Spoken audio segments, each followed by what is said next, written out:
So hello and welcome. तो आज हम लोग इस वीडियो में देखने वाले हैं क्लास 8th का सोशल साइंस का हम लोग चैप्टर नंबर 2 आवर कॉन्स्टिट्यूशन। ठीक है, ये हिस्ट्री का पार्ट नहीं है, ये हिस्ट्री के आगे का है। तो हिस्ट्री के पूरे वीडियोस आपको धीरे धीरे मिल जाएंगे। ये हमारा जो है ये बोल सकते हैं ये अदर पार्ट है सोशल साइंस का, सिविक्स जिसको बोलते हैं। तो ये सिविक्स का जो है सेकेंड चैप्टर है। फर्स्ट चैप्टर में उतना ज़्यादा कुछ इंपॉर्टेंट नहीं है, इसीलिए उसको जो है नहीं पढ़ा रहा हूँ, उसका वीडियो अपलोड नहीं कर रहा हूँ। अगर आप बोलेंगे तो उसका भी वीडियो आपको मिल जाएगा। तो चलिए शुरू करते हैं चैप्टर नंबर सेकेंड, जिसका नाम है आवर कॉन्स्टिट्यूशन। देखिए, in history you will study that how Indians were collaborated for independence against British government and the movement was known by the name of struggle for independence। हमने जो है history में पढ़ा भी होगा, अपने स्कूल में भी आपके टीचर ने पढ़ाया होगा कि किस तरीके से जो ब्रिटिशर्स थे वो हमारे यहाँ जो है इंडिया के लोगों को जो है क्या किए थे, कॉलोनी बनाकर रखे थे, स्लेवरी बनाकर रखे थे। से उससे फ्रीडम पाने के लिए जो है हमारे यहाँ के बहुत सारे लोगों ने जो है एक साथ मिलकर क्या क्या उनके अगेंस्ट में जो है एक तरीके से बोल सकते हैं मूवमेंट स्टार्ट किया, जिसको हम लोग किस नाम से जानते हैं, स्ट्रगल फॉर इंडिपेंडेंस के नाम से जो है इसको हम लोग जानते हैं। People from different background of India join together for struggle of independence. India के अलग अलग रीजन से, जैसे पंजाब, हरियाणा, राजस्थान, उत्तर प्रदेश, छत्तीसगढ़, मध्य प्रदेश, बिहार, यहाँ के बहुत सारे लोग जो है पॉलिटिकल फिगर उस समय फ्रीडम फाइटर्स जो थे वो एक साथ मिलकर जो है स्ट्रगल किए थे ताकि हमारा इंडिया क्या हो सके, इंडिपेंडेंट हो सके।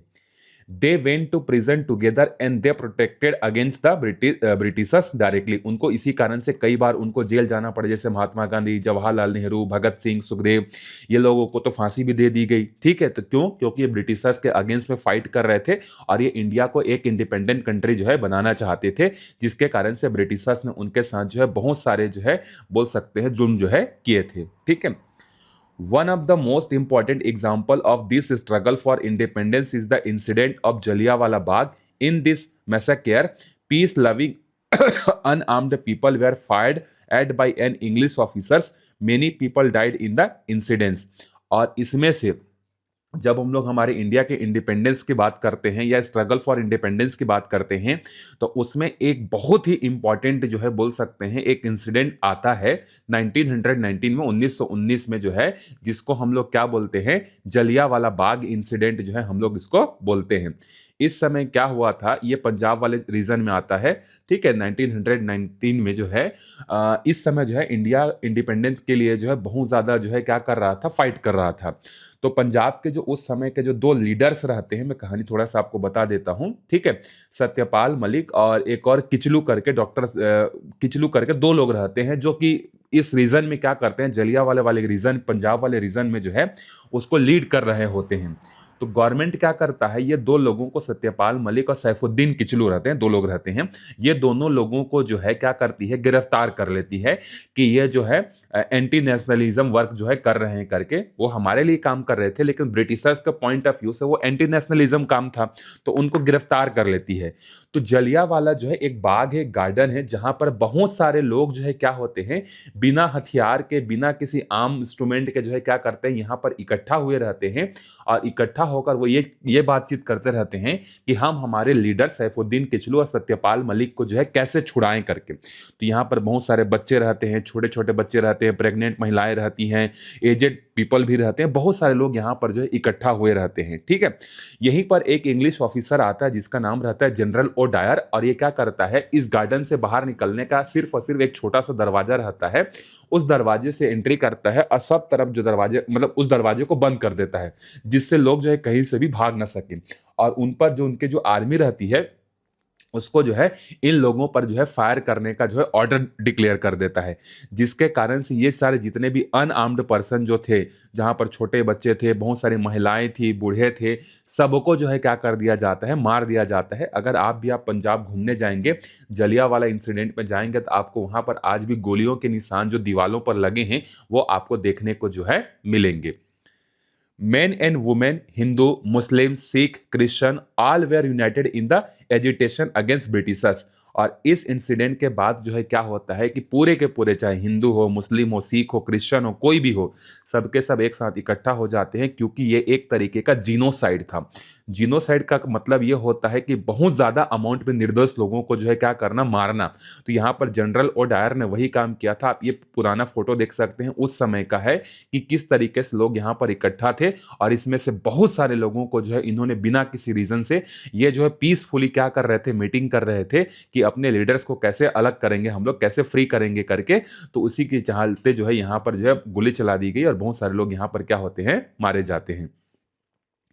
Due to this the feeling of partisanism rose high, इस पेट्रोटिज्म, इसके बाद से जो है क्या होता है, देशभक्ति की जो भावना है लोगों में क्या होती है, और भी बढ़ जाती है, क्योंकि निहत्थे लोगों को जो है आप क्या कर रहे हैं, छोटे छोटे बच्चों को जो है मार रहे हैं, जिसके कारण से जो इंडिया में रहने वाले उस समय जो इंडियंस थे, उनका ब्रिटिशर्स के अगेंस्ट में जो गुस्सा है वो क्या होता है, बहुत ज्यादा बढ़ जाता है, और पेट्रोटिज्म जो होता है वो भी क्या होता है, बढ़ जाता है। ठीक है, चलिए, formation of the constituent assembly, ये तो हो गई 1919 के बाद। इसके बाद और भी बहुत सारे इंसिडेंट्स होते हैं, जैसे भगत सिंह, सुखदेव, राजगुरु को जो है मतलब बिना सुनवाई के पूरी तरीके से नियम के विरुद्ध जो उनको फांसी दे दिया जाता है।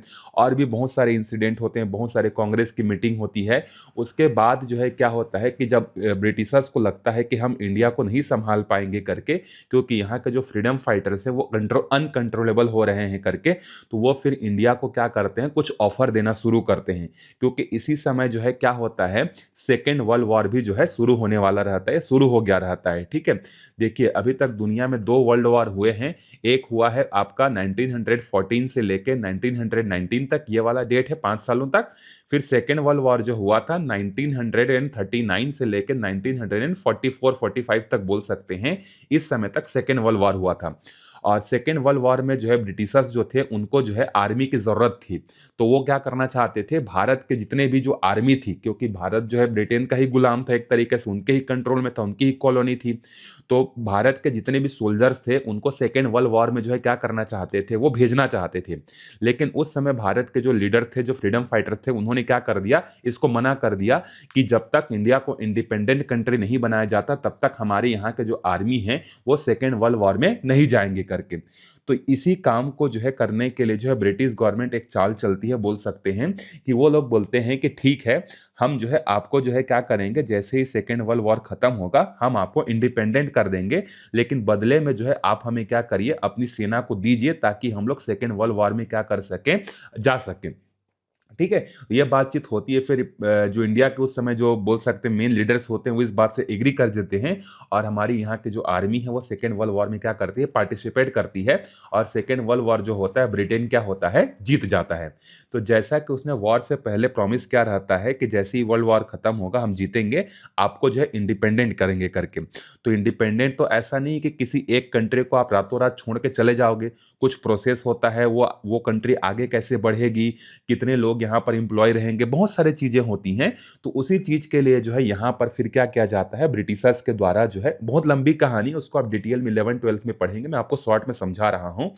तो उसी समय जो है जो ब्रिटिशर्स होते हैं वो क्या करते हैं, इंडिया के लीडर्स को जो है बोलते हैं कि आप जो है अपनी एक कंस्टिट्यूएंट असेंबली बनाइए। कंस्टिट्यूएंट असेंबली मतलब जब ब्रिटिशर्स भारत को छोड़कर चले जाएंगे तो उसके बाद भारत में रूल कैसे चलेगा, कौन होगा, किंग रूल करेगा कि इलेक्टेड गवर्नमेंट करेगी, कि कैसे पूरा डेमोक्रेटिक सिस्टम चलेगा, इसके लिए जो है एक असेंबली बनाइए।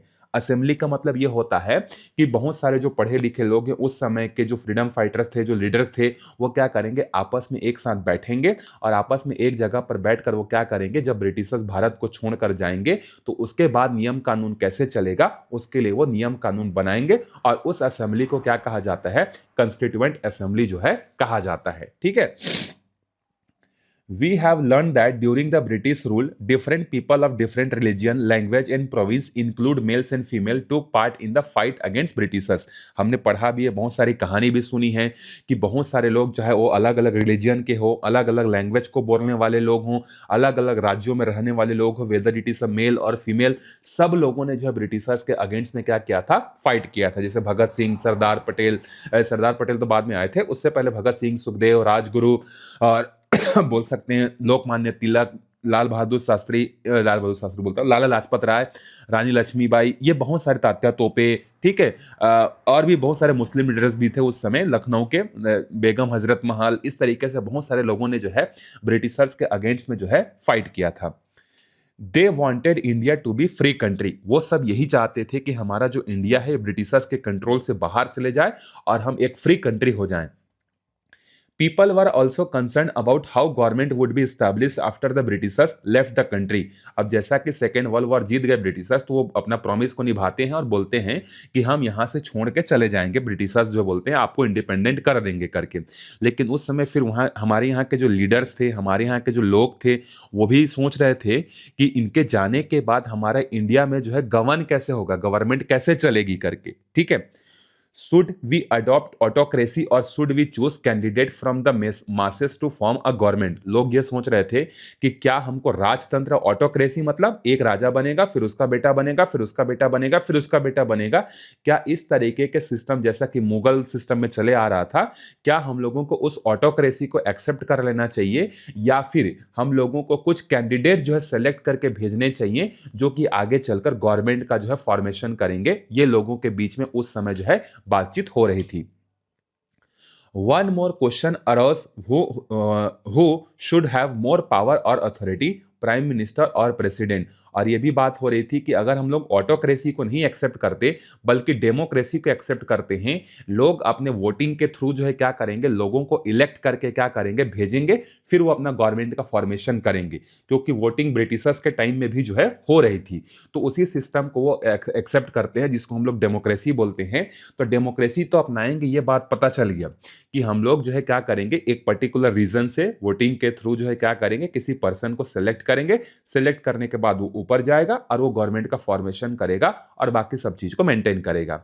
फिर दूसरा क्वेश्चन ये उठता है कि हम लोगों के यहाँ जो है दो सिस्टम है, जैसे ब्रिटेन में जो है दो सिस्टम था, किंग और प्राइम मिनिस्टर का। तो हमारे यहाँ किंग सिस्टम को तो हमने ऐसे ही हटा दिया था, तो किंग के जगह जो है हमने क्या एक पोस्ट को हमने बनाया, प्रेसिडेंट पोस्ट, जो कि हमने अमेरिका से लिया। तो अब हमारे यहाँ दो लीडर मेन बन सकते थे, एक तो प्राइम मिनिस्टर और दूसरा क्या, प्रेसिडेंट। तो अब उस समय के जो लीडर्स थे, जो कॉन्स्टिट्यूएंट असेंबली के जो लोग थे, अब वो ये सोच रहे थे कि हम लोग जो है किसको ज्यादा पावर दें, क्या ब्रिटेन की तरह प्राइम मिनिस्टर को ज्यादा पावर दें या अमेरिका की तरह जो है प्रेसिडेंट को ज्यादा पावर दिया जाए। तो इस तरीके से बहुत सारी समस्याएं जो है क्या हो रही थी, उस समय जो है चल रही थी। Should women be given equal rights as men, उस समय ये भी बात चल रहा था, क्या वुमेन को जो है मेन के जितना ही इक्वल राइट्स मिलना चाहिए। Should the followers of the all religion have equal right, क्या सारे रिलीजन को फॉलो करने वाले लोगों के पास जो है इक्वल राइट होना चाहिए कि नहीं होना चाहिए। How would all the children gain opportunity to be educated, जितने भी बच्चे हैं वो किस तरीके से जो है एजुकेटेड हो सकते हैं। ये सारे सवालों के जवाब उस समय जो है लोगों के दिमाग में जो है चल रहा था। We all know that in our country the problem of untouchability was there. How could we remove this problem? इसके अलावा ये भी उस समय प्रॉब्लम चल रही थी हमारे इंडिया में जो है अनटचेबिलिटी, मतलब लोअर कास्ट के लोगों को जो है अपर कास्ट के लोग छूना जो है क्या करते थे, टच करना जो है अपने लिए एक तरीके से जो है गलत मानते थे। तो ये जो अनटचेबिलिटी है ह्यूमन टू ह्यूमन, इसको कैसे खत्म किया जाए। This type of question way raised during Indian national movement, जहां पर एक तरफ ब्रिटिश जाने के लिए तैयार थे, वहीं दूसरी तरफ हमारे इंडिया के लीडर्स और हमारे इंडिया के लोगों के मन में ये सारे सवाल उठ रहे थे कि गवर्नमेंट कैसा होना चाहिए, प्राइम मिनिस्टर के पास ज़्यादा पावर होना चाहिए कि प्रेसिडेंट के पास ज़्यादा पावर होना चाहिए, मेन और वुमेन को इक्वल राइट मिलना चाहिए क्या, सारे रिलीजियस के लोगों के पास इक्वल राइट होना चाहिए कि नहीं, हम एक ऐसा कैसा सिस्टम बना सकते हैं जहां पर जो है बच्चों को सबको जो है फ्री में एजुकेशन और इक्वल अपॉर्चुनिटी मिल सके, किस तरीके से अनटचेबिलिटी को हम लोग खत्म कर सकें। ये सारे सवाल जो है उस समय लोगों के मन में चल रहे थे। To solve this problem, a group was elected and was known as Constituent Assembly। और इसी सब समस्याओं के समाधान के लिए अगर प्रॉब्लम है तो समस्या भी तो अगर प्रॉब्लम है तो सॉल्यूशन भी तो होगा। तो ये सारे सवालों के जवाब ढूंढने के लिए जो है क्या किया गया, लोगों का एक ग्रुप बनाया गया और उस ग्रुप को क्या कहा गया, कंस्टिट्यूएंट असेंबली जो है कहा गया। In the Constituent Assembly, there was 299 member from the different parts of the country. और इसमें यह कहा गया कि इसमें टोटल कितने मेंबर रहेंगे, 299 मेंबर्स रहेंगे पूरे भारत के अलग अलग रीजन से, और ये सब मिलकर इन सारे सवालों के जवाब जो है क्या करेंगे, वो ढूंढेंगे और हमारे इंडिया आगे कैसे ग्रो करेगा इसका रोड मैप जो है वो बनाएंगे। ये बात जो है डिसाइड की गई। इसके पीछे और भी लंबी कहानी है। फिर पाकिस्तान जो है क्या करता है, अपना जो है एक अलग जो है कंट्री की डिमांड करता है। वो सब अभी हम लोग नहीं पढ़ेंगे, नहीं तो आपके लिए जो है बहुत ज्यादा वो हो जाएगा, समझ से परे हो जाएगा। ठीक है, चलिए। The job of the constituent assembly was to write constitution. और जो कंस्टिट्यूएंट असेंबली में 299% जो इलेक्ट होकर गए थे या जो लोग सेलेक्ट हुए थे, उनका काम क्या था, कंस्टिट्यूशन को लिखना। Constitution is a collection in which the laws, the rights, and the duties are written in such a manner that outline the system and the social idea value are written in it। अगर आपसे पूछा जाता है कि constitution क्या होता है, तो आप यहां पर क्या लिख सकते हैं, constitution is a collection in which the laws, the rights and the duties are written. आप इतना भी जो है लिख सकते हैं। कंस्टिट्यूशन क्या होता है, एक ऐसा कलेक्शन होता है रूल्स का, लॉ का, राइट्स का, ड्यूटीज का, जो लिखा जाता है जो सिस्टम और सोशल जो वैल्यूज होती हैं उसके हिसाब से। In Constituent Assembly, different issues were discussed thoroughly. This discussion extended for 3 years and then only the Constitution of India was formed। और ये जो 299% जो हुए थे, ये 3 साल तक क्या करते हैं, मतलब अगर प्रिसाइसली कहा जाए तो 2 साल और 11 मंथ और 18 दिन तक इनकी मीटिंग ये चलती हैं। और इतने दिन बाद जाकर जो है हमारे इंडिया का कॉन्स्टिट्यूशन क्या होता है, प्रिपेयर होता है। और इसको लागू कब किया जाता है, अप्लाई किया जाता है 26 जनवरी 1950 constitution of India was amendment and establish. इसीलिए हम लोग 26 जनवरी को क्या मनाते हैं, रिपब्लिक डे मनाते हैं। रिपब्लिक का मतलब ये होता है, देखो एक छोटा सा थोड़ा सा मतलब टफ वर्ड आपको समझा रहा हूं। जब भी किसी कंट्री के नाम के आगे रिपब्लिक लगता है, जैसे जब हम लोग वर्ल्ड फोरम में जाते हैं तो हमें इंडिया करके नहीं बुलाया जाता, हमें क्या बुलाया जाता है, रिपब्लिक ऑफ इंडिया बुलाया जाता है। ठीक है, रिपब्लिक ऑफ इंडिया। तो रिपब्लिक ऑफ इंडिया का मतलब क्या होता है कि यहाँ का जो भी सबसे पावरफुल पर्सन बोल सकते हैं, या सबसे ज्यादा जो कॉन्स्टिट्यूशन ने जिसको पहला पर्सन बनाया है कंट्री का, या सबसे इंपॉर्टेंट पर्सन जो बनाया है, अगर वो सेलेक्ट होकर जाता है तो उसको रिपब्लिक कहा जाता है। मतलब किसी भी कंट्री का जो सबसे बड़ा आदमी है, चाहे उसके पास पावर हो चाहे ना हो, भले पेपर में उसके पास पावर हो, लेकिन जो सबसे बड़ा पर्सन है अगर वो इलेक्ट होकर जाता है तो उस कंट्री को कहा जाता है रिपब्लिक कहा जाता है। जैसे जो ब्रिटेन है, ब्रिटेन में जो सबसे बड़ा आदमी है वहाँ के किंग या क्वीन है, लेकिन वो तो ऑटोक्रेसी की तरह चलती है, उसका बेटा बनेगा, फिर उसका बेटा बनेगा, फिर उसका बेटा बनेगा। इसीलिए ब्रिटेन के नाम के आगे रिपब्लिक ऑफ ब्रिटेन नहीं लगता है। जैसे आप साउथ अफ्रीका क्रिकेट टीम को जब देखेंगे, क्रिकेट देखते हैं, तो ऐसा लिखा रहता है RSA, मतलब रिपब्लिक ऑफ साउथ अफ्रीका। इसका मतलब क्या है कि उस कंट्री का जो हेड है वो इलेक्शन के थ्रू जो है क्या होता है, इलेक्ट होकर जाता है। तो हमारे इंडिया का जो हेड पर्सन है वो प्रेसिडेंट होता है। भले उससे ज्यादा पावर हमारे यहाँ प्राइम मिनिस्टर को दिया गया है, लेकिन फिर भी कंट्री का हेड किसको मानते हैं, सारा काम किसके बेसिस पर होता है, प्रेसिडेंट के नाम पर होता है। तो जब हमारे यहाँ के कंट्री का हेड क्या होता है, हर 5 साल में इलेक्शन के बेसिस पर होता है ना, इसीलिए हमारे इंडिया को क्या कहा जाता है, रिपब्लिक कहा जाता है। ठीक है, तो रिपब्लिक मतलब समझ जाना कि उस कंट्री का हेड इलेक्शन के थ्रू जो है इलेक्ट होकर आया होगा करके। और 26 जनवरी को जो है क्या होता है, हमारे इंडिया जो है उस दिन हमारे कॉन्स्टिट्यूशन को जो है अप्लाई करता है।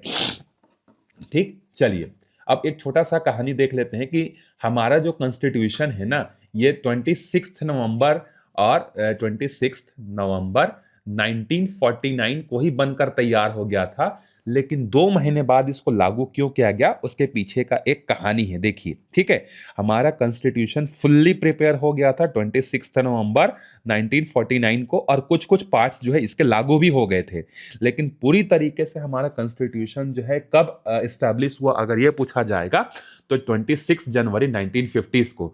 तो 2 महीने का गैप है, तो इसी दिन क्यों नहीं लागू किया गया जिस दिन बन गया था, तो उसके पीछे एक कारण है, देखिए।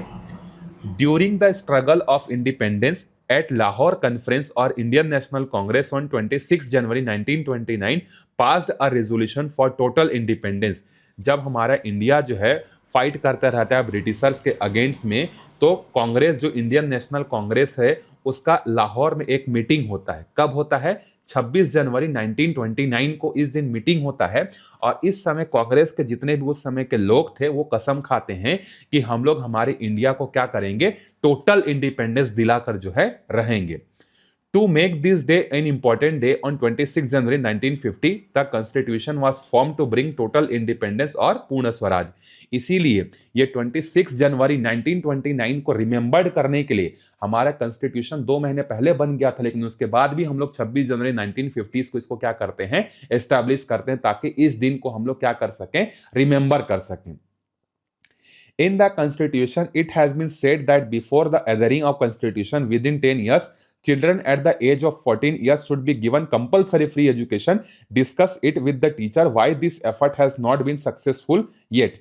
और उसी समय कॉन्स्टिट्यूशन जब हमारा स्टैब्लिश हुआ था, उस समय यह कहा गया था कि जितने भी बच्चे हैं जो कि 14 साल के नीचे हैं, उनको जो है कंपलसरी फ्री एजुकेशन जो है गवर्नमेंट प्रोवाइड करेगी, ये बात जो है कहा गया था। लेकिन आज भी हमारे इंडिया में 100% जो चिल्ड्रन है 14 साल के नीचे, वो एजुकेशन नहीं पा रहे हैं। उसके पीछे जो है क्या कारण है, ये अपने टीचर के साथ जरूर डिस्कशन करिएगा। क्या क्या ऐसे रीजन है, आपको टीचर बहुत अच्छे से एग्जांपल देकर जो है समझा सकते हैं कि हमारे इंडिया का एजुकेशन सिस्टम ही ऐसा है जहां पर बहुत सारे लूप होल हैं, जिसके कारण से बहुत सारे बच्चे जो है एडमिशन नहीं ले पा रहे हैं, या गवर्नमेंट स्कूल्स की जो क्वालिटी है वो थोड़ी सी अच्छी नहीं है, खराब की कंडीशन की ओर जा रही है, घर में कमाने खाने वाला नहीं है, पैसे की नीड है, इसके कारण से बहुत सारे लोग पढ़ाई छोड़ देते हैं। तो ऐसे क्या क्या कारण है जिसके कारण से ये जो 14 साल के नीचे कंपलसरी एजुकेशन वाला बात है वो सक्सेसफुल नहीं हो पाया है, इसके बारे में डिस्कशन जो है करेंगे। ठीक है। और देखो, जो कॉन्स्टिट्यूशन असेंबली बनाई गई थी उसका कोई ना कोई तो एक हेड पर्सन होगा ना। तो जो कॉन्स्टिट्यूशन असेंबली बनाई गई थी उसके जो हेड थे वो देख लीजिए, ये है डॉक्टर राजेंद्र प्रसाद, जो बाद में चलकर हमारे इंडिया के पहले प्रेसिडेंट भी जो है बनते हैं।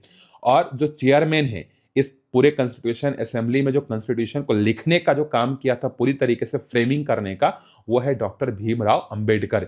इसीलिए इसको जो है फादर ऑफ इंडियन कॉन्स्टिट्यूशन भी जो है कहा जाता है। ठीक है, चलिए यहां तक हम लोग देखते हैं। फिर अगले वीडियो में जो है हम लोग क्या करेंगे, हमारे इंडिया का जो प्रेम्बल है इसको जो है हम लोग डिस्कशन जो है करेंगे। ठीक है, कैसा लगा वीडियो आप जरूर बताइएगा। अगर आपका कोई सजेशन है तो आप कमेंट करके बता सकते हैं। अपने दोस्तों तक वीडियो को जरूर शेयर करिए। मिलते हैं अगले वीडियो में, तब तक के लिए बाय बाय।